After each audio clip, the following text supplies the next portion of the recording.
Hi guys, welcome back to our channel. So today, we're going to unbox Eliza's new toy. Wow!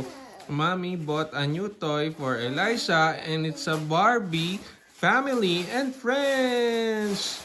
Yay! So we bought this from Smith's toy store here in Ireland. Alright? So what do you have here, Eliza? What's this?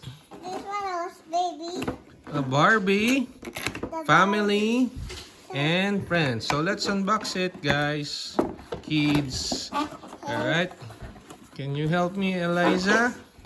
Okay. Alright. So it's really nice because is it the sale price? No. This is right. I will. Alright, Elle, can you help us? Alright. Okay, guys. So this is the new toy of Eliza. It's a Barbie family and friends. She likes babies, and that's why Eliza chose this toy. Alright. So as you can see, there is a mom and two kids. Whoa, Eliza, do you like this toy? Yeah. Wow, okay. Let's use this toy. So what do you have here, Eliza? So this one has crib for the babies.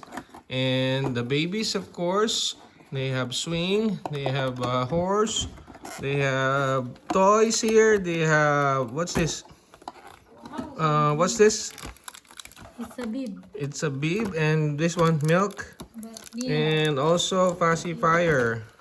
All right. So again, this is a Barbie family toy or family and friends. It's a new version of Barbie toys, I think, which is available now in Smith stores. So for kids who love Barbie, this is your time to shine. All right. So what will you say to the subscribers, Eliza? El? Thank you for watching. Till our next vlog, please subscribe. Bye. Sabi mo, please subscribe. This is bye. Bye. Bye-bye. Bye bye.